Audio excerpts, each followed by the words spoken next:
Hello, it's Dr. Blanchard coming to you with the parent tip of the week. So last week, we looked at some considerations about what age should your child date.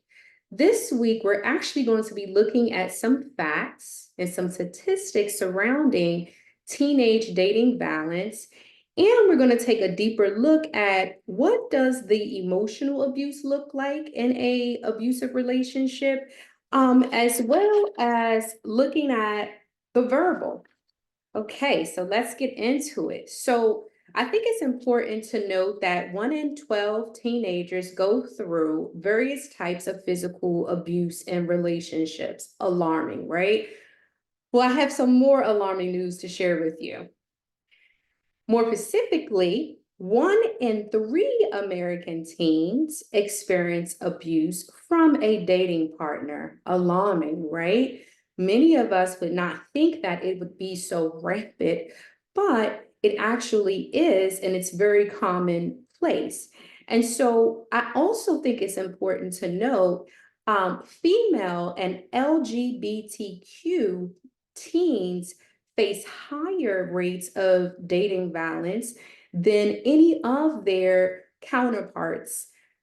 It's also important to note that 25% of teens face harassment or abuse online. And of those teens, 52% have experienced some form of physical abuse. And so, what we understand about abuse is that it likes to hang out in partners. So, it doesn't just want to abuse you in one way, it kind of starts out in one way and then it kind of morphs into something different.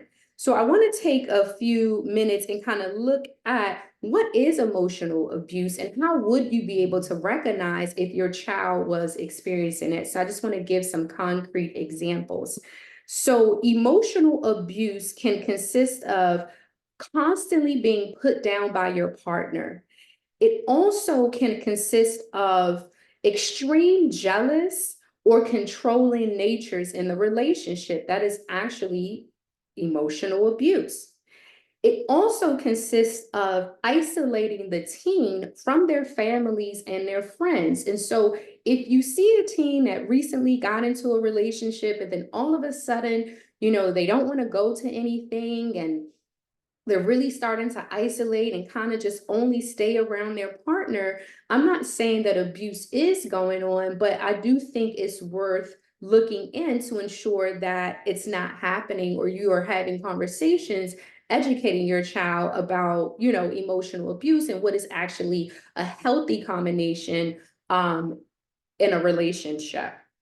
um, Also, we see in the emotional abuse department that partners start to decide who the partner can speak to, right? So they start to say, I don't want you to hang around this person, hang around that person. I don't want you to do this, do that. That is signs of emotional abuse when you are trying to control who someone can associate with.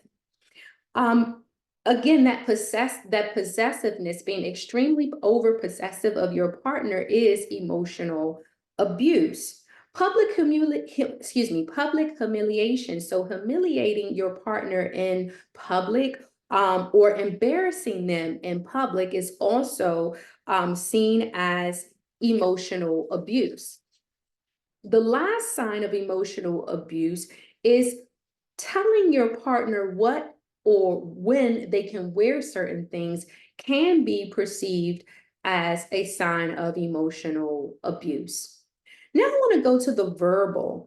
And verbal is a bit more easier, I think, for us to recognize that something is going on. Emotional abuse is a bit harder because we don't always see the interactions, but we can sometimes see the outcome of the interactions. And so with verbal, we're talking about cursing toward your partner, demonstrating explosive tempers, threatening to harm others or the teen, extreme mood swings, threatening to attempt suicide if the partner leaves. These are all signs of verbal abuse.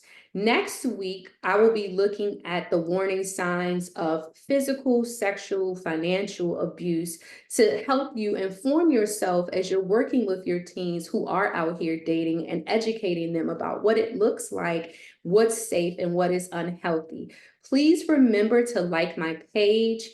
Please also remember to subscribe to my page. And then please, please, please leave comments or ask your own questions. And next week, I'll do my best to get to your questions. Thank you so much. And I will see you next Wednesday. Bye-bye.